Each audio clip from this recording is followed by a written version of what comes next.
Bem-vindos ao nosso podcast. Eu sou a Ana Maísa. Eu sou a Ana Caroline. Eu sou a Cris. Eu sou a Gabi. E eu sou o José. E nós somos o IFSPcast. No episódio de hoje vamos falar um pouco sobre evoluções tecnológicas. E para isso temos a honra de receber Eduardo Bregaida, que é graduado em Sistemas de Informação pela Universidade Municipal de São Caetano do Sul, é instrutor de voo, piloto de acrobacia aérea e agilista na Ciência, empresa especialista em transformação digital e desenvolvimento de softwares e estratégias de negócio inovadoras no mercado digital. Seja bem-vindo, Eduardo. Muito obrigado. Hoje em dia, temos muito contato com a tecnologia, sobretudo no período atual. Mas o que define tecnologia? Então, para mim, tecnologia é facilidade, né? Ela vai facilitar alguma coisa que hoje você está fazendo, tem alguma dificuldade, muita repetição. Então, se você pegar até no contexto histórico, né? A tecnologia, ela sempre aumentou com as guerras, né? Quando você teve um momento de guerra, como a Primeira Guerra Mundial, a Segunda Guerra Mundial, você vê que tem invenções que acabam facilitando as nossas vidas. Então, isso daí é a tecnologia, né? São essas invenções, essas criações que vão facilitando a vida do homem. Bom, e no livro A Terceira Onda, de Alvin Toffler, ele fala sobre as invenções tecnológicas que tiveram grande impacto na humanidade e o que são considerados fatores chaves para essas ondas. E elas mudam conforme novos fatores chaves aparecem. E segundo o autor, elas vão mudando cada vez mais rápido. Por que essa evolução tecnológica está tão acelerada? A evolução das tecnologias, né? Elas acontecem conforme a necessidade, né? Como eu falei lá da primeira pergunta, por exemplo, na guerra você tem uma série de necessidades. Facilidades, por exemplo, com a alimentação. Se a gente falar da própria tecnologia de alimentos, né? Se você pegar como que eles levavam leite no campo de batalha, não tem como. Então, eles aprenderam a fazer uma série de trabalhos e disso nasceu o leite condensado, que a gente tem hoje, e outros meios de facilidade. E isso eles viram que não é só para um momento de guerra se fez criar essa tecnologia, e isso poderia ser levado para a vida das pessoas no dia a dia. Pode ver que a própria internet foi isso daí com o projeto do ARPANET, né? Então era um projeto militar e acabou falando, não, isso aqui serve para todo mundo, foi aberto ao mundo inteiro. Então, normalmente acontece com um momento de crise, por exemplo, a pandemia aqui que a gente está vivendo hoje. Então, aconteceu lá no começo do ano passado uma epidemia, uma pandemia, e isso daí fez todo mundo ficar em casa. A maioria das empresas, na época, poucas tinham home office, poucas ofertavam home office. De repente, todo mundo se viu, preciso ter home office ou vou fechar o meu negócio. E eles se adaptaram. Então, a tecnologia ela se adapta à mudança também das pessoas. Hoje, com o advento que você tem de internet, da facilidade de ter computadores e smartphones, coisa que até uns anos atrás não era possível, os negócios puderam ser portados para esse novo mundo. Então, assim, quando você vê evolução, você fala, depende da necessidade, do que está acontecendo naquele momento. Às vezes você fica muito tempo parado ali, a tecnologia fica parada, por quê? Porque naquele momento está atendendo e de repente tem um boom, porque algum fator mexeu nisso tudo e por causa disso a gente tem que se adaptar. E o ser humano é muito de adaptação. E essa rapidez com que a evolução tecnológica acontece, ela é importante? Como a gente pode acompanhar? Porque a gente acaba acordando com uma novidade tecnológica, né? Seja um aplicativo, um aparelho ou qualquer outra coisa do tipo. Então, como eu falei, né, na pergunta anterior, depende do momento. Então, não é que você acorda e tem uma nova tecnologia para você usar. Alguém precisou daquilo, alguém tinha uma dificuldade e falou assim, eu necessito disso aqui para facilitar a minha vida. Seja ela trabalha no dia a dia mesmo. E acaba surgindo algum aporte para isso, seja um app ou mesmo uma máquina, né? E facilita a vida daquela pessoa. Como acompanhar isso daí? Primeiro que você tem que... Então, aí está a pergunta. Deixa eu ver agora como que eu respondo essa daqui. Porque assim, como acompanhar uma tecnologia, né? Depende do contexto que a gente está falando. Se a gente está falando de máquinas, depende das necessidades. Se eu estou, por exemplo, sou um engenheiro agrônomo, então eu vou acompanhar o que tem de novidade nesse meio. Se eu sou por exemplo, um programador, no meu caso aqui, né? Hoje estou como agilista, mas eu fui 15 anos programador. O que eu acompanhava? As novidades de framework, coisas que facilitavam o meu serviço, facilitavam o meu desenvolvimento, né? Para o meu software. Como piloto, eu já acompanho todas as tecnologias que estão também ligadas à aviação. E a cada momento vai surgindo alguma coisa nova. Até mesmo se você pegar o avião, né? Ele não é uma tecnologia que se fala assim, é antiga. Não é tão antiga. E você pega os primeiros aviões ali na época dos irmãos Wright, do Santos Dumont, e olha hoje, você fala, meu, como é que isso aqui voava, né? Então, assim, você vai dentro da sua linha de interesse ou de negócio, você vai sempre pesquisando e aprendendo. E também tem no momento, né? Que é aquela tecnologia que você acorda, o negócio tá aí para você usar e você precisa se adaptar. Que nem o computador. Quando a Apple tava lá com os primeiros computadores, os PCs dela, ninguém acreditava neles, a própria IBM falou que isso daqui não é tão importante. Quem vai querer ter um computador em casa? E hoje em dia, quem não tem um computador em casa, né? Aí quando eu falo computador, pode pôr aí smart, porque hoje em dia todo mundo no smartphone, né? Exatamente. Há algum ponto negativo na velocidade com que as tecnologias surgem? Olha, aí eu vou dar uma opinião bem pessoal. Depende.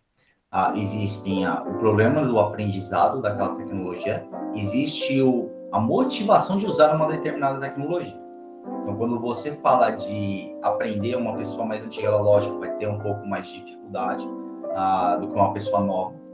Né? Se você pegar na minha época, não tinha celulares, em abundância, muito menos smartphone.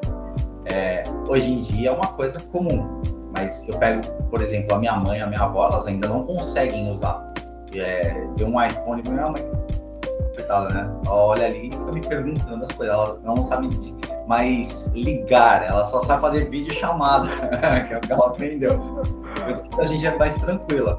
Só que também tem um ponto negativo nisso daí, utilizar de forma errada. Quando você tem uma plataforma, por exemplo, como o Facebook, o Facebook ainda foi mais para relacionamento, mas um Twitter, agora me fugiu o nome da outra que eu queria usar de exemplo. LinkedIn? O LinkedIn o LinkedIn é bem focado, né? O LinkedIn, se você pegar, ele é próprio para busca de vagas, mas, por exemplo, o Twitter não era para ficar falando mal de política e dos outros. O próprio YouTube, né? O YouTube era uma plataforma que, assim, eu podia fazer stream de vídeos, então a ideia é eu compartilhar o meu conhecimento. E aí você vê hoje um cara dançando numa banheira de Nutella lá e você fala assim, isso aqui é coisa para quem tem algum problema, né?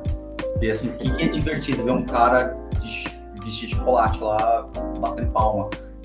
Sendo que é uma plataforma que ela é muito poderosa e eu podia estar fazendo, sim, coisas voltadas à comédia, tudo, mas também muita coisa para compartilhar conhecimento e passar inteligência para frente, né? Passar esse conhecimento para frente. E você vê que a maioria do que você tem hoje não é uma coisa assim, é muito mais, quero views e likes, então você desvirtuou o que a plataforma inicialmente propunha pelo uso errado. Então, assim, tem os seus pontos bons e ruins. Normalmente os ruins são esses. Ela chega do dia para a noite, você ou se adapta de uma forma que não era a proposta inicial e aquilo meio que desvirtua, como aconteceu com o caso dos famosos youtubers aí da vida, ou também das pessoas terem um pouco de dificuldade para aprender aquilo lá, né? Também, se você vê hoje, não tem mais. Antigamente você tinha curso de informática, né? Você ia numa escola, o cara te ensinava a usar. Então, curso de smartphone. Aí você fala assim, mas eu não preciso disso. Para nós que somos mais novos, é mais fácil. A gente já é de uma era mais digital. Por mais que eu não tinha a facilidade de não tinha um smartphone na minha mão, só que eu sempre trabalhei com computação. Então, para mim, foi muito mais fácil me adaptar. Agora, as pessoas que vieram de uma época que nem computador tinham, elas têm muito mais dificuldade em olhar aquilo lá, e as pessoas mais novas não entendem que essa dificuldade é grande.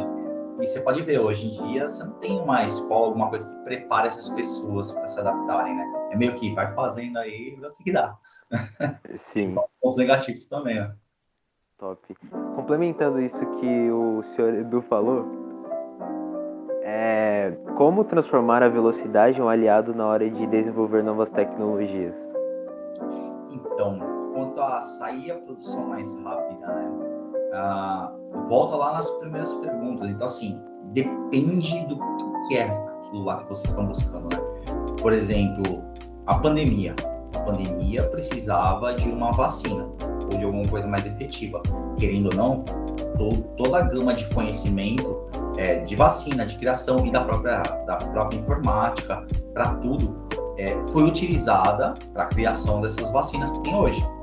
Então, assim, saiu no tempo que a gente queria? Depende, porque a gente tem uns protótipos, né? Não significa que são ou não efetivos, ainda vai ter as análises, assim que todo mundo estiver vacinado e ver como é o comportamento. Mas ela saiu muito mais rápido do que a época da varíola, quando a pandemia, a epidemia da época, ela matava todo mundo. Então, assim, a própria peste negra, se você vê, historicamente, ela levou metade ali da Europa, né? Então, por quê? Você não tinha tecnologia suficiente ou não conseguia avançar com tanta velocidade quanto hoje. Mas também é aquilo lá, você só tem uma velocidade quando tem uma necessidade também das coisas, né? Eu não sei se ficou claro, gente. Vocês vão me falar. Sim, Ficou. ficou claro, sim. Mas é realmente isso, né? E apesar de estar acontecendo muito rápido, tem muitas tecnologias que surgiram no meio da história e elas não se tornaram muito efetivas ou foram um marco-chave da história como algumas outras. Né? E elas não possuíram o mesmo impacto e inovação também. Porque como vocês estão fazendo uma pergunta, ela é muito abrangente, né? A pergunta que vocês estão fazendo, né? Eu posso falar de um nicho específico, como eu posso falar também aberto. Aberto é mais difícil, né? Porque cada um vai entender de um jeito. Mas, por exemplo, se eu falasse, por exemplo, de aviação. Por exemplo, a gente tem o próprio avião, vocês conhecem, né? Asa, motor, tudo mais. Vocês têm o helicóptero, que é um tipo de aeronave. Só que ela é asa rotativa. Ela é um avião com asa rotativa. Você tem a hélice girando. Mas tem um monte de projeto que não deu certo. Tem um monte de gente que morreu nisso aí tentando fazer. Então, assim, esses projetos que não foram tão bens, eles foram sendo descartados. E mesmo os aviões antigos, se você pegar um 747, eu estou falando mais para vocês, um ponto de vista. Hoje em dia, eles gastam tanto combustível, aqueles motores dele, que hoje já foram substituídos por outros. Eles tinham 4 motores, hoje tem 2 nos aviões. Antigamente, eles achavam que tendo mais número de asas no avião, fazia o avião ter mais sustentação. Hoje, você só tem a asa dele normal. Você não tem mais um biplano, um triplano, como era antigamente. Então, assim, vai mudando, eles vão vendo o que está dando certo, o que está dando errado, né? A famosa inspeção e adaptação, e vai mudando. Então, projeto que nasceu e não deu certo. Guerra tem um monte de exemplo disso, um monte de armamento que foi criado e depois não foi usado. Mas também tem uns que na época não deram certo. Por exemplo, você pegar a Alemanha criou um avião que era o ME-262, se não me engano, o primeiro jato. Esse foi o protótipo para a aviação que a gente tem hoje. Esse foi o primeiro avião a jato, que na época da guerra ele não surgiu muito, não foi um diferencial, mas que hoje foi a base para toda a aviação que nós temos, de aviação a jato. Então, assim, tem coisas que também depende do momento, né? Sim. Então teria alguma característica para uma tecnologia ela ser inovadora e ter um marco assim realmente histórico para que todo mundo se lembre, né? Aquela tecnologia X muito usada, maravilhosa. Então depende do porquê, né? Do que a gente está usando. Por exemplo, você fala, se for para a guerra, você vai ter um monte de exemplos. Você vai ter aviões, tanques, tudo isso aí foi criado, né? O próprio automóvel, a linha de produção, que hoje é um modelo Ford, né? Que foi depois utilizado para as pessoas do dia a dia, né? Não só para a guerra. A própria geladeira, que é um negócio que você não vive sem. Hoje em dia ninguém mais vai lá e salga a carne para comer depois. Então, conservação, né? Se você vê a maioria das tecnologias, eles vieram de necessidades. Todas elas. Não é uma coisa que a não ser o post-it, que é um pouquinho diferente, que ela tá criando uma cola e com aquela cola grudava e desgrudava, mas não era fixa para prender negócio. E ele viu uma aplicação para aquilo, né? E hoje a gente usa nos papo Kanban. Mas a maioria delas era assim, uma necessidade. A maioria das necessidades da época foram em épocas de guerra, né? Coisa que hoje em dia já não é mais tão comum, né? Tem ainda os países em guerra, mas você não vê grandes avanços ali. Hoje os avanços são por quê? Casos de doença, muitos tratamentos de doença, então assim, você tem a área da saúde, a tecnologia é muito importante. Muitas doenças que matavam em meses, hoje demoram, você pode ter até uma vida normal. O caso, por exemplo, da AIDS. A AIDS, se você pegar os antigos ali, ela tinha um tempo que a pessoa vivia. Você pega um Renato Russo, um Cazuza, eles viveram pouco tempo depois que eles descobriram que tinha doença. E hoje uma pessoa leva uma vida normal. Isso graças a quê? A tecnologia. Eu, há 5 anos atrás, pesava 120 quilos, era enorme. E graças à bariátrica, é uma evolução também da tecnologia. Um monte de garrinha, não tem um rasgo enorme no estômago, foi só um monte de garrinha. Tô aqui dessa forma. Então, assim, a tecnologia, ela é nossa companheira. E tudo vai depender do que a gente precisa. Ela veio para facilitar a nossa vida. E não para substituir pessoas, né? Eu acho que tem uma pergunta lá para baixo que fala isso, né? Exatamente. O bom é que já fica contextualizado e quando chega na pergunta fica muito mais fácil de ser respondida, né? Porque a galera acha que é tipo o robô, né? Vai botar um monte de robô ali, eles vão lá, não, seres humanos... Acabou o mundo. Depois vira o exterminador, né? Exatamente. Você tem muito essa visão, né? Hoje em dia, principalmente quem é mais... Vou usar o termo velho, mas não no sentido ofensivo. Pode falar, né? Eu vou falar assim, isso que, lógico, se eu editar, não vai me colocar essa parte. Mas assim, o que acontece? As pessoas têm medo de perder emprego porque existe uma coisa chamada comodismo. Você não perde o seu emprego porque veio uma nova máquina ali. Porque veio o computador substitui o homem, não substitui o homem. Ele substitui trabalhos repetitivos. Antigamente, eu não sei se você já viu aquele filme do Charlie Chaplin, Os Tempos Modernos. Ele fica lá, apertando parafuso lá, né? Isso. A máquina veio facilitando isso daí. Por quê? Eu não vou precisar pagar alguém para apertar parafuso. Essa pessoa que está apertando parafuso, ela é mais inteligente. Ela pode ser usada em outras frentes. Deixa que uma máquina aperte esse parafuso. A pessoa vai fazer uma coisa mais importante. Então ela vem para facilitar a nossa vida e gera outros tipos de trabalho. É que o problema é que a pessoa que aperta o parafuso vai olhar e falar assim, eu não sei fazer mais nada e essa coisa vai tirar minha Eu acho que as pessoas têm medo de viver o novo que a tecnologia proporciona, né? Por exemplo, eu entrei no curso de informática e eu não sabia tudo do computador. Então, pra mim, eu tive medo, né? De, meu Deus, vou fazer site, às vezes eu tenho dificuldade para imprimir um negócio porque a impressora não tá indo. Então, eu falava assim, gente, eu sou velha pra internet, como eu vou fazer informática pra internet? Mas quando a gente se arrisca a viver esse novo, a gente aprende coisas novas, né? E como você falou, as pessoas elas se acomodam nas suas próprias áreas. Então, se você tem interesse de evoluir junto com a tecnologia, você busca formações para isso. Porque não é uma coisa que não é avisada, sabe? Em geografia, por exemplo, a gente estuda muito que a indústria 4.0 tá aí, 4.0 na verdade, tá aí, e que a gente precisa se preparar porque máquinas vão substituir desses trabalhos repetitivos, como você falou. E aí você tem que pensar, poxa, né, vou colocar a gente no mundo assim, de adolescentes e jovens. Se eu vou fazer uma faculdade, vou fazer uma faculdade que tenha uma importância no futuro. Não vou fazer, sei lá, algo que não vai ter um retorno porque já está ultrapassado. Então a gente tem que pensar nessas novas alternativas para acompanhar o crescimento da tecnologia de uma forma saudável e inteligente, né? Então, mas se você pegar na própria faculdade, cursos que antigamente foram importantes, hoje nem existem mais.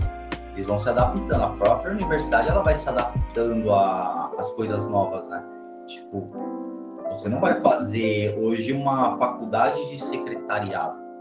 Antigamente até curso técnico, né? Eu fiz no colégio do ensino médio, o técnico do ensino médio você tinha, era PD, né? Que era processamento de dados, você tinha secretariado, você tinha outras áreas ali. Secretariado era cheio de gente. Hoje eu não vejo mais esse curso aí. Então por quê? Porque ele foi sendo substituído. Porque eu não preciso mais secretário? Lógico que precisa. Só que você pode utilizar, por exemplo, call center. Você põe muitas vezes ali uma máquina fazendo a parte inicial e você para a parte mais específica do negócio, você põe alguém atendendo. Então você começa a enxugar um pouco o mercado. Ah, mas significa que aquela pessoa que atendia o telefone ali, e só sabia fazer aquilo, ela não serve mais para nada? Não, ela vai estudar outra coisa. Então, você primeiro precisa sair do seu comodismo, né? Que é o famoso comodity, né? A própria aviação, que eu era de TI, né? Fiquei anos na TI, comecei a estudar aviação. Fui lá, fiz o piloto privado, que é o primeiro curso, piloto comercial. Aí foi assim, pô, eu vi que eu amo que faz aquilo lá. Aí eu fui lá e fiz acrobacia aérea. É uma coisa que, pra mim, era interesse. Muitos dos pilotos hoje não fazem acrobacia aérea. Quase nenhum deles faz, né? Isso é uma coisa que você gosta. Muitas vezes só com gasto de dinheiro. Mas ele te dá um pé em mão, que a gente fala, né? Que pilotar melhor o avião. E já tirou de situações que são críticas, né? Você tem um conhecimento maior. Então, buscar conhecimento e ver que a tecnologia não é tua inimiga, né? Tipo, a que vem de novo, ela não é seu inimigo. Ela tá aí para te ajudar, para fazer você crescer. E se você agir dessa forma como uma aliada e não tiver aquele comodismo e parar no tempo, você evolui junto. Todo mundo aprende, todo mundo tem capacidade. O ser humano, a ideia é evoluir, né? Aprender a evoluir. E com a internet, a forma e os meios nos quais as pessoas se expressam mudou completamente. A evolução da tecnologia acompanha a evolução da sociedade? Qual é o impacto da tecnologia no meio cultural? Essa daí é complicada, né? Porque o jeito de se expressar, existe o jeito cara a cara, né? Você, politicamente falando, você não vai agir de uma determinada forma presencialmente, até pelo risco que tem de um contato físico, né? Agora, pela internet, todo mundo é muito corajoso, né? Na internet, todo mundo fala o que quer. E assim, existe uma coisa chamada respeito.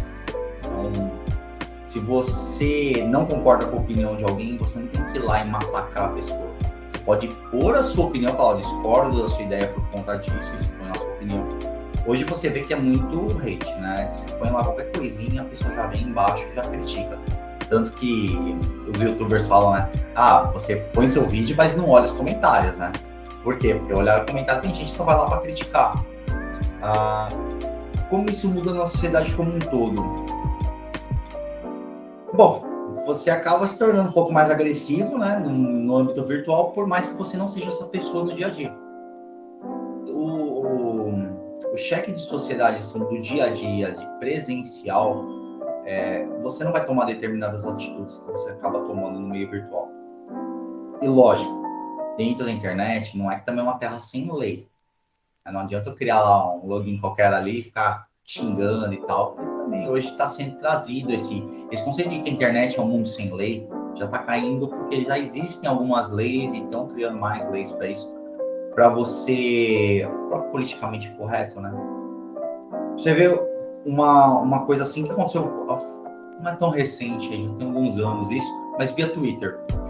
Uma pessoa que estava estudando direito, então estava se formando advogado, sabe de leis, foi lá e falou mal de nordestinos em São Paulo. Ela usou alguma crítica ali, eu não lembro qual que é agora. Ela foi processada por um grupo. Essa pessoa perdeu a faculdade, perdeu o direito de fazer a prova da OAB. Agora, eu me pergunto assim, será que ela teria coragem de falar isso no meio de um monte de gente no Nordeste? Acho que não, né? Então, assim, as pessoas acham que por você estar atrás de uma tela, você não vai ter ação nenhuma, ninguém tá nem aí. E lógico, isso não é uma verdade, a gente vive em sociedade. O ser humano ele não foi feito para viver sozinho, né? Não é desgarrado, lobo solitário aí da vida. Então, assim, muda, eles pensam que mudam, mas na prática, todo mundo vive em sociedade. Então, o que você causa agora vai ter alguma ação lá na frente, vai ter uma volta. Esse exemplo aí de intolerância, ele foi bem assim, eu usei ele porque assim, foi uma coisa bem ruim na época lá, saiu um monte de noticiário, e você fala assim, acontece bastante, só que eu tô falando que foi uma advogada, uma pessoa que não era advogada formada, mas estava estudando para ser advogada. Ela sabe das leis, ela saberia o que poderia ou não falar.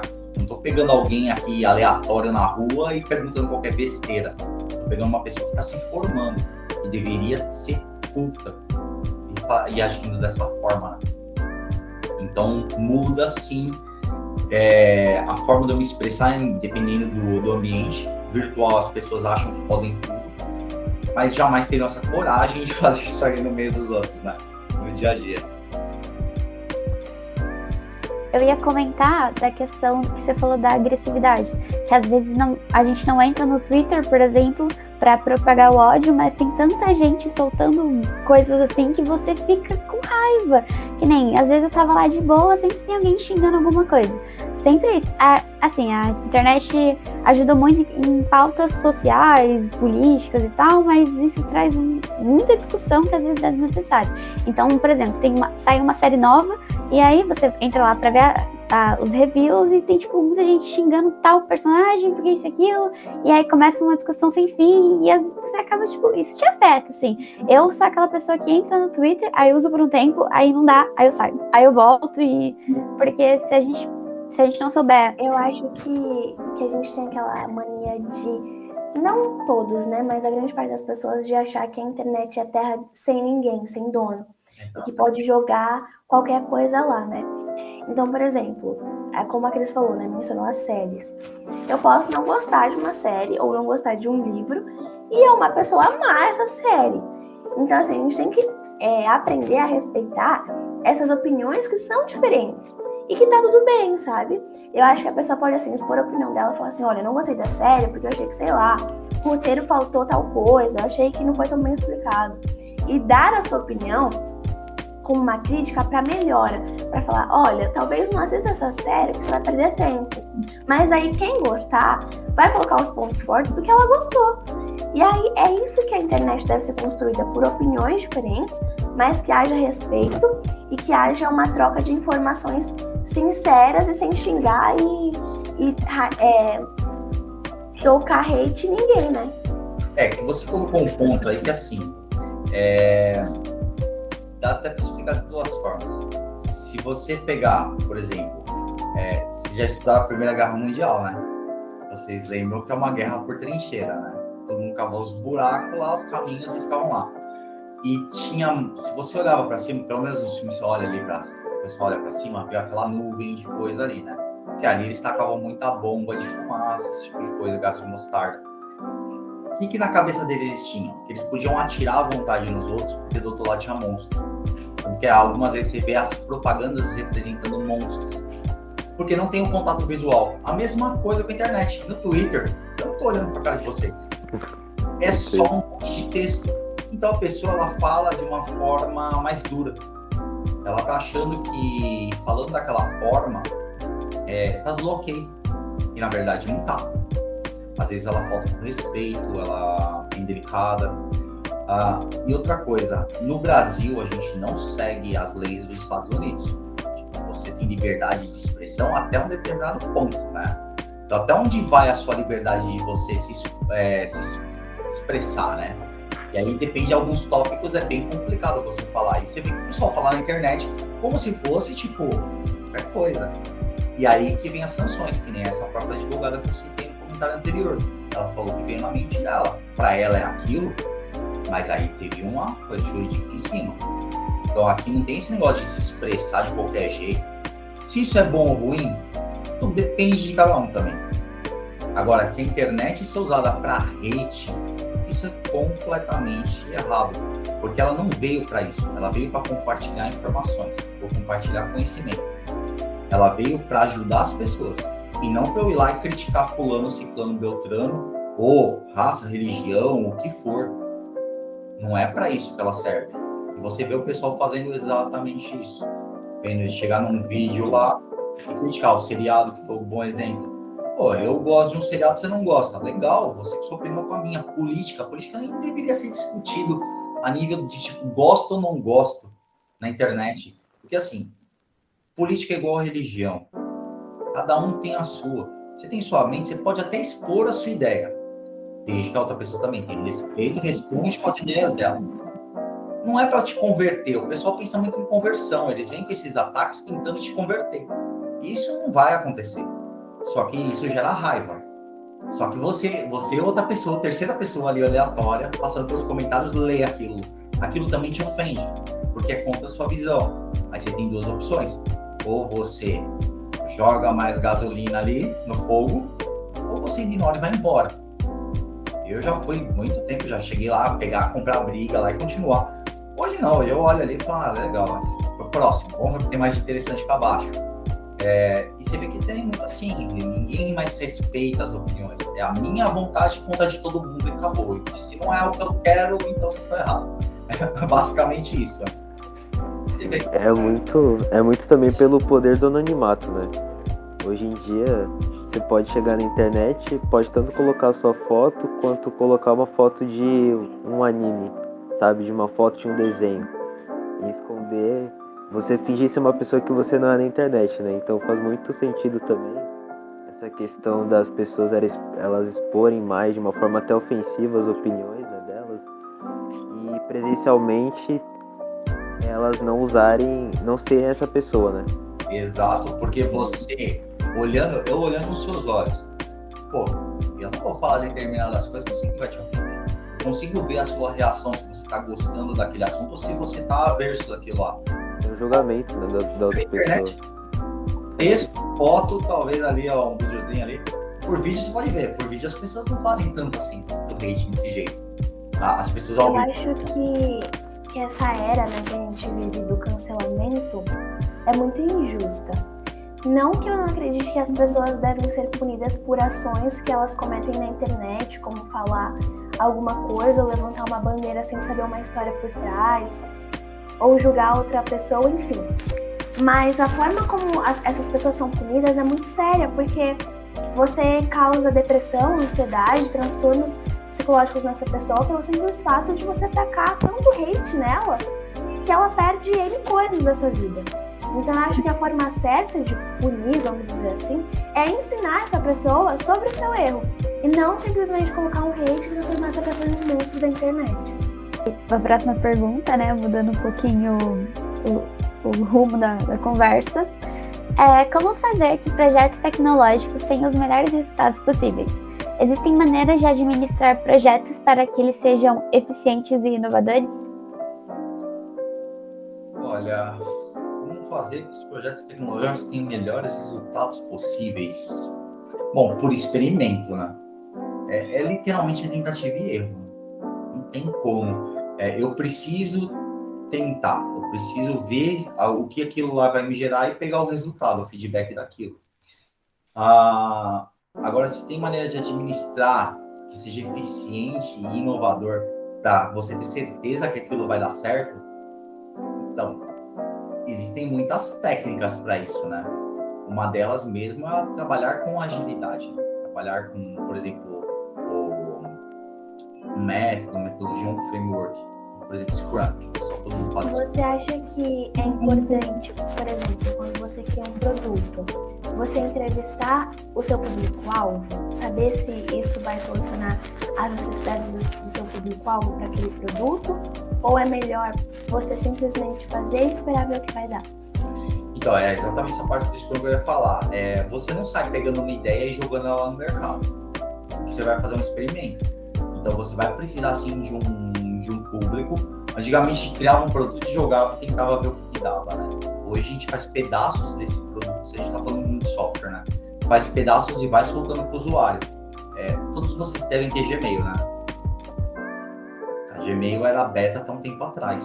É um experimento. Eles jogaram ali uma plataforma de e-mail e foram melhorando ela conforme os anos. O próprio Google. Então, assim, o que as pessoas vão usando, eles vão melhorando. E aqueles que as pessoas vão deixando de lado, eles vão descartando. Vocês não pegaram uma tecnologia do Google que era como se fosse... Eles queriam tirar o e-mail, como se não existisse mais e-mail. Então, você ia fazer quase como um chat ao vivo. Enquanto eu estava digitando, a outra pessoa estava conseguindo ver e responder ao mesmo tempo. Não vingou. Porque muitas vezes eu estou digitando uma coisa que eu não quero que você leia ainda, porque eu tenho que ler e escrever melhor para depois te mandar.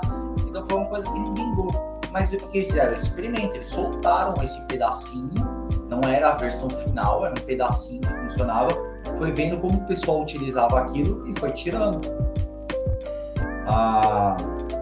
Twitter, plataforma de 140 caracteres. O que vai usar isso daqui? Então, assim, começaram, jogaram aqui, era bem simplesinha a interface dele. E depois que o pessoal foi engajando, foi melhorando, eles foram evoluindo a ferramenta. Então, assim, você sempre vai fazer um feedback com seus clientes. Sempre. Eu hoje trabalho em projeto com uma seguradora, não é simplesmente sai, faz e joga no mercado. A gente tem um grupo de pessoas que sempre estão analisando aqueles pedacinhos de entrega que a gente está fazendo e coletando os feedbacks para evoluir. E mesmo no levantamento do produto, você tem hoje em dia os UI UX, né? Que ajudam exatamente a fazer esse mapeamento e ter uma ideia do que aquilo lá vai melhorar. E aí, conforme a gente vai produzindo aquele software, eles vão sempre também coletando os feedbacks. Sim, você precisa fazer os experimentos com as pessoas ali que vão usar no final, né? O pessoal do videogame aí, antigamente só jogava o jogo ali e torcia para vender, né? Hoje não, hoje você pode jogar pedacinhos dos jogos ali e dependendo se o negócio virar, você vai jogando mais patch ali e fazendo o pessoal pagar mais. PlayStation que diga, né? Vamos para a próxima pergunta. Ainda sobre gestão de projetos, as metodologias ágeis e o advento das tecnologias trouxeram uma ressignificação da produtividade? E se sim, qual o novo significado? Então, na verdade, uma metodologia ágil é uma forma diferente de trabalhar, tá? Ela não é a velocidade. O pessoal tem um conceito muito errado de falar assim que agilidade é velocidade, né? Acho que por causa da palavra e dá a impressão de sim, é veloz. Porque quando você está implantando uma forma de trabalho, as pessoas elas costumam ficar mais lentas por um tempo e depois aumenta. Aí você fala assim, por que aumenta? Porque tem uma sinergia. Se pegar um modelo tradicional, onde você tinha um escopo inteiro de um projeto levantado durante, por exemplo, um ano, e você saia fazendo, quais são as chances daquele negócio do cara mudar? Quais são as chances de algum levantamento estar errado ali no meio e precisar alterar? E quando tinha isso daí, o que acontecia? A gente tinha que fazer um contrato, renegociar prazo, muitas vezes mexer ali no que estava desenvolvido, sendo que a metodologia ágil ela vem com uma proposta diferente, que é adaptar a mudança. Então, assim, se o meu negócio sofrer um boom, eu preciso me adaptar, eu não posso perder tempo renegociando o contrato e levantando escopo e fazendo todo o negócio de novo. Eu preciso atender mais um demand. Então, assim, não é velocidade, por exemplo, eu vou ter um produto mais rápido, mas sim eu vou ter o produto que eu preciso. Então, é uma forma diferente de trabalho. Se ela é melhor ou pior do que as antigas, eu, particularmente, lógico, a maioria acho que é a melhor, né? Mas é porque o modelo tradicional, ele é muito comando e controle. Eu sou um chefe, eu mando em você que é funcionário. Os modelos ágeis trazem uma gestão mais horizontal, onde os gestores fazem parte do time. E não é aquele cara com um chicote na mão e se você não fizer, eu te mando embora. Isso daí caiu. Mas a gente está falando do mundo de software, né? E, por exemplo, você pega uma linha de produção, é diferente o conceito. Se pegar um modelo Taylor ou Ford, você vai montar um carro. O carro é sempre igual. Então você tem as peças ali para encaixar. E aí no final você vai ter um carro. Então as pessoas elas sabem que elas têm que executar no momento que tem que executar. Você pode ter até um gestor ali, você não vai pôr Scrum ali, por exemplo. Você fala, o modelo Toyota é um pouquinho diferente. Mas você vai, por exemplo, pôr Scrum ali. Por quê? As pessoas já sabem o que elas têm que fazer. Você só vai gerir o todo. Ela vai trabalhar naquela linha de produção. A software é totalmente diferente de uma linha de produção. Primeiro que ela é um modelo empírico. Eu não sei todas as variáveis para sair aquele produto no final. Então eu tenho que fazer inspeção e adaptação. Ir conhecendo as variáveis e me adaptar. Se eu fizesse como se fosse uma linha de produção, não saia software. Que é o que as antigas empresas mais tradicionais tentaram fazer, uma linha de produção igual de carro para software. E por isso que não deu tão certo. Aí não entra nem a metodologia, né? A forma que eles tentaram implantar isso daí. Caramba. Eu queria fazer uma pergunta antes da gente ir para sair desse tema da metodologia ágil, né? Mais para voltar para desenvolvimento mesmo, né? Porque, como você falou, né, tem muitas vantagens, assim, você usar a metodologia ágil, o Scrum, e ele está sendo muito disseminado ultimamente. E muitas empresas eles estão mudando, né? E a maioria já mudou, mas tem muitas ainda que estão no processo de mudança de uma metodologia para essa nova, para ser mais horizontal, né? E como você explicou. E aí eu queria saber, assim, no mercado de trabalho e essas... você saber usar essas metodologias e ter conhecimento sobre elas, saber o que é, saber trabalhar com elas, ajuda na questão de arranjar um emprego, entrevista e tudo mais. As empresas elas estão requisitando essa questão das novas metodologias de desenvolvimento? Então, o conhecimento para você trabalhar, ele é sempre importante, tá? Até mesmo você trabalhar da forma certa. O que a gente vê hoje muito no mercado, é uma discussão que tem muito constante dentro da empresa que eu trabalho, não pode mudar só porque é a moda, ou só porque acha que é legal, ou porque todo mundo está usando. Porque o que acontece na prática? Lembra que a gente falou que as pessoas têm um pouco de resistência à mudança. E a mesma coisa para os métodos. Você está tirando a pessoa da zona de conforto dela e falando, agora você vai trabalhar dessa nova forma. E muitas pessoas não se adaptam aquele framework, por exemplo, Scrum Framework, né? Ele já vem com os papéis definidos, como que você tem que atuar com ele.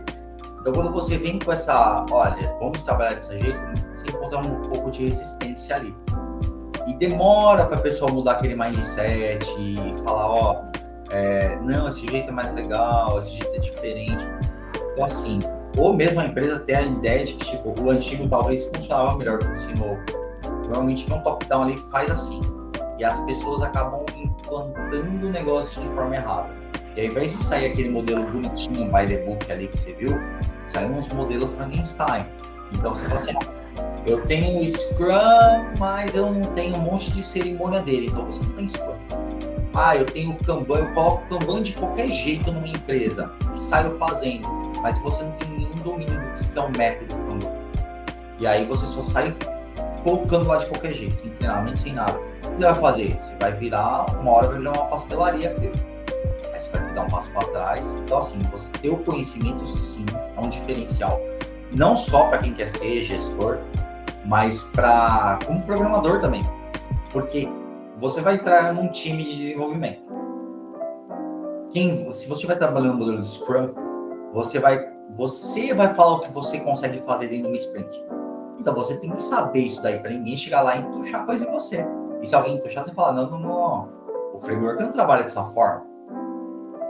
Então você também ter o conhecimento para entender como aquilo que você está praticando, ela funciona, é sim um diferencial. As empresas valorizam quem tem esse conhecimento. Estudar nunca é demais, né? Pode ficar à vontade de estudar qualquer coisa aí que vale a pena. Sim.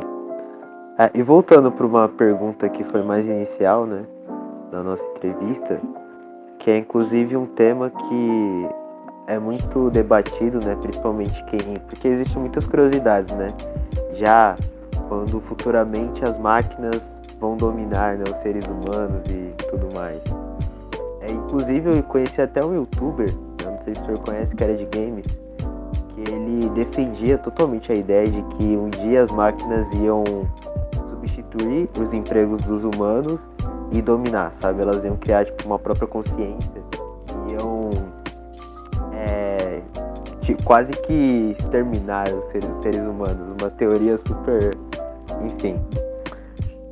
Mas esse menino tá chamando de substitutos, lá os coisas lá. Também acho, eu suspeitei, mas é nessa linha. Com todo avanço tecnológico, tem uma polêmica muito grande, que é das máquinas dominarem os seres humanos. De alguma forma isso seria possível no futuro, assim, se a gente jogar para 2050, vai.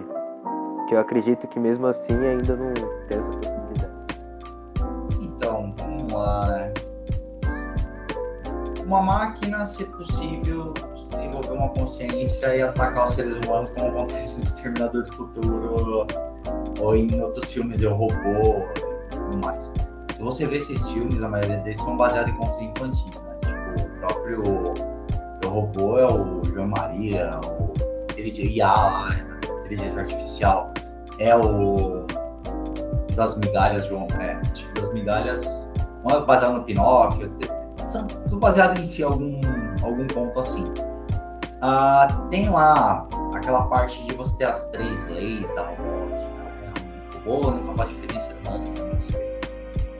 Gente, máquina é programável, né? Era que o programador enfia de código lá dentro. E tecnologia é passível de ser hackeada. Então, falar que tem uma segurança, uma proteção, nada é seguro, 100% seguro. Agora, por que uma máquina não vai criar uma inteligência e sair matando o ser humano? Pelo simples fato que o computador continua sendo 0 e 1. O computador, querendo ou não, é binário. É ligado e desligado. É 0 e 1. Por mais que você faça um processamento, é limitado esse processamento. Se amanhã conseguissem criar um novo dígito para ele conseguir ler, 0, 1, 2, talvez ele conseguiria ter uma inteligência assim, mas é a limitação que você tem da máquina. Por exemplo, você fala assim, por que o ser humano pensa? Ninguém sabe por que a gente tem uma consciência, como que a consciência é formada, como a gente simula esse conhecimento. Um computador hoje, numa inteligência artificial, ele simula o conhecimento. E baseado em comparativos e outros métodos, ele consegue executar tarefas tão bem quanto nós. Mas falar que ele vai ter uma inteligência própria, sem nenhum input de informação de alguém, um programador por trás ali, e sair fazendo as coisas, a gente tem uma robozinha aí, que é metade de um ser humano aí, que ela tem uma inteligência artificial muito ferrada, mas querendo ou não, por trás dela ainda existe um programador. Existe limites cognitivos ali, que o cérebro tem, que você ainda não consegue processar isso numa máquina. Se amanhã eu conseguirem quebrar isso daí, aí eu não garanto que uma máquina não vai sair matando todo mundo, né? Mas enquanto não conseguem criar uma consciência, porque o problema é criar a consciência, né? O que é uma consciência? Se chegar assim, o que é uma consciência? Quem sabe me explicar o que é uma consciência? O que é o pensamento? Como que o cérebro ele faz para organizar todas as informações? Como que ele funciona? Como é criado? E como eu replico isso com uma máquina? Então é aí que tá. A gente pode fazer por similaridade algumas coisas. Então, por exemplo, eu mostro 100.000 fotos e depois o computador consegue comparar e me dar a resposta disso daí. Mas falar que sozinho ele vai sair aprendendo é o modelo do Watson da IBM. Quando a IBM fez lá o Watson, eu não lembro que empresa, se foi a própria IBM que fez isso, mas ela colocou o Watson no Twitter. E aí o pessoal começou a mandar um monte de input. Enquanto tava lá os input legalzinho lá, o computadorzinho respondia. Aí começaram a jogar input de... Como é que era? Ele virou um nazista, racista e não sei o que mais que ele fazia e xingava as pessoas. Ele começou a fazer isso, tanto que tiraram ele do Twitter, desse projeto. Ele hoje é usado, essa parte cognitiva dele é usada em outros projetos. Mas por quê? Porque o input de informação que ele teve foi errado. O que aconteceu? Ele se tornou uma coisa que ninguém queria que ele se tornasse. Ou pior ainda, a própria Google tirou uma inteligência artificial dela, que eles começavam a se conectar por palavras escritas. Aí o computador viu que as palavras, né, o texto mesmo, ele era muito grande.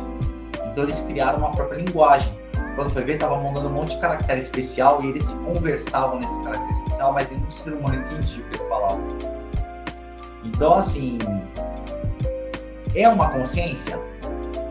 Não. Dá para ele sair andando sozinho e se multiplicar e replicar? Ainda não. Se conseguirem quebrar essa barreira que existe, aí, quem sabe, né?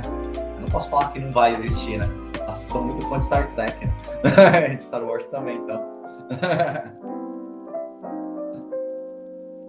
Só, você falou de Star Wars, eu tô usando a blusa do Star Wars agora. Um monte de coisa de Star Wars aqui no quarto, tem um Darth Vader aqui em cima. Ontem você assistiu Star Wars, né? Ontem eu assisti Star Wars, mas enfim. Olha só. Aí eu tenho um sábio de luz aqui no outro quarto lá. Fanboys de Não Star Wars. existe a Disney, velho. Pode falar, Cris. Pode, mas muito legal mesmo. Essa questão do Watson, né? Ele entra muito em aprendizagem de máquina, né? Porque ele pega isso, né? Ele tem, por exemplo, a parte cognitiva dentro dele, né? E ele faz o aprendizado, né? Então, quando as pessoas imputam as informações, dependendo do número de informações que você imputa, ele vai aprender, né? Ele vai aprender que não é ser humano. ele vai desenvolver alguma coisa ali, que eles chamam de aprendizado, o aprendizado de máquina. O problema é, se eu imputo informações erradas, ele vai aprender coisas que não deveria. Como aquele... Quem fez isso, Watson, foi o Fortran, se não me engano, o grupo do Fortran. Acabaram com o projeto lá, né? Era uma zoada nos caras, ó.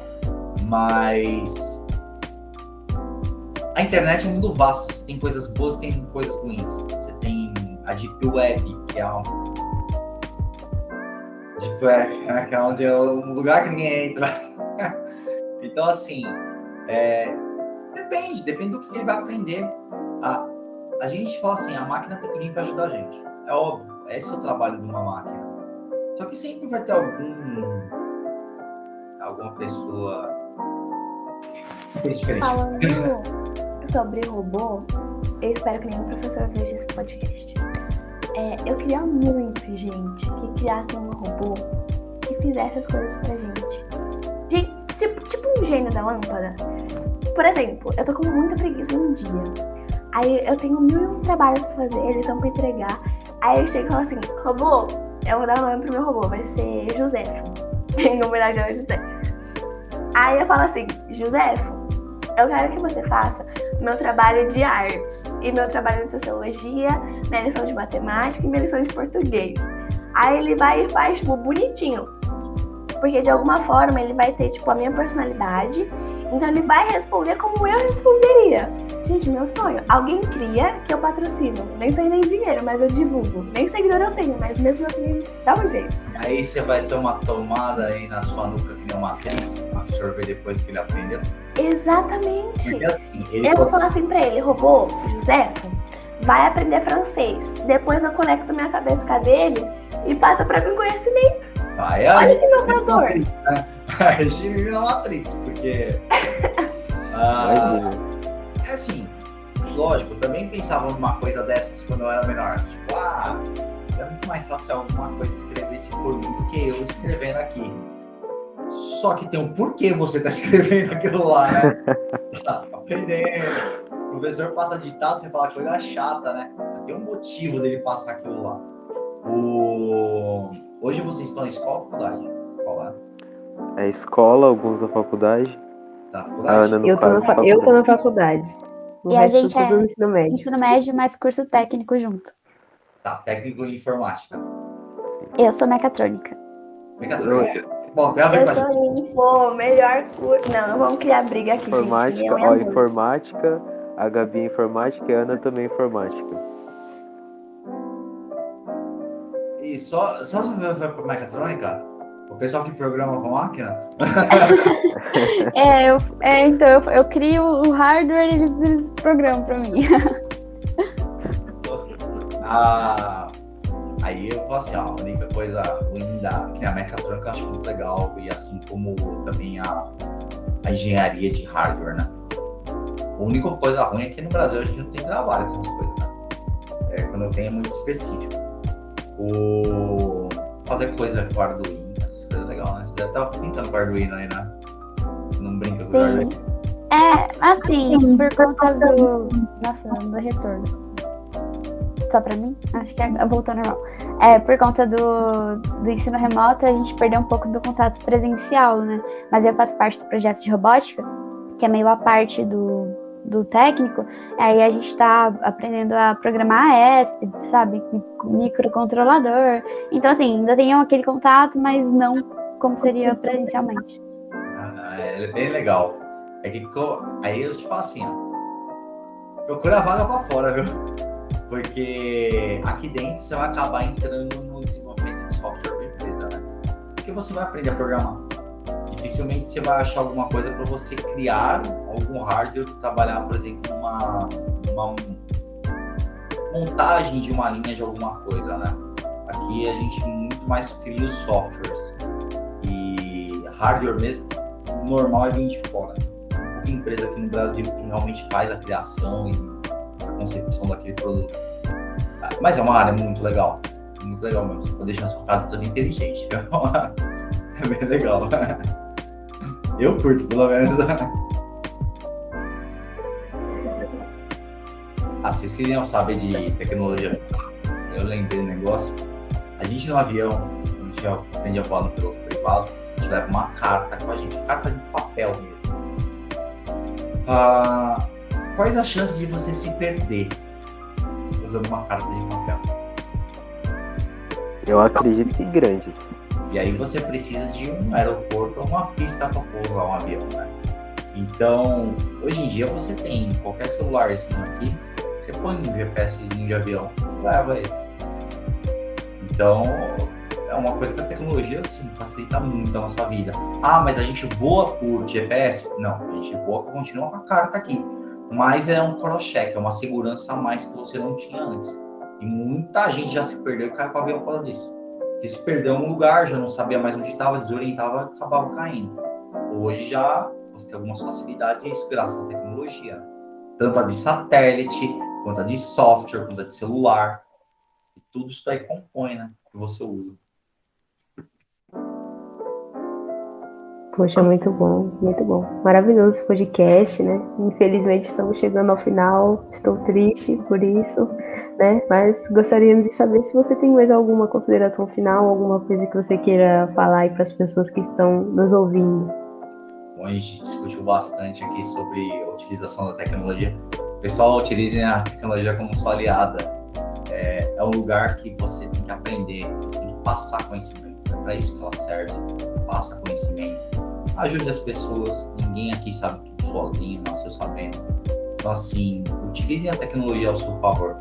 E não tenham aversão, porque a tecnologia não vai acabar com o emprego de ninguém, né? Com certeza, se houver uma troca, né, ela substituir alguma coisa, com certeza essa pessoa vai fazer outra coisa. Tá? Não existe esse negócio de a tecnologia acabar com tudo. Também não vai acabar com a raça humana. Tranquilo aí, gente. Então utilize a seu favor. Utilize com sabedoria, conhecimento, com respeito, principalmente respeito. É muito... Não arrumem briga, não fica lá em hate. Se vê alguma coisa que não gosta, a gente ignorem. Ou denuncia. Mas não fica lá, não perde seu tempo brigando. Vai usar esse tempo aí para estudar alguma coisa, ver alguma coisa que vocês gostam, aprender com isso daqui. Vocês têm o mundo inteiro na mão, vocês têm todas as informações do mundo todo na mão de vocês. Então utilize essas informações de sabedoria, tá bom, gente? Exatamente. Obrigado pelo conselho, obrigado por esse bate-papo super interativo. E é isso. Eu que agradeço aí. Foi um papo muito produtivo, a gente te agradece muito. E estamos de portas abertas para quando você quiser voltar, quem sabe para falar sobre aviação por aqui. Com certeza. E foi muito bom. Se quiser também, deixa eu só complementar uma coisa.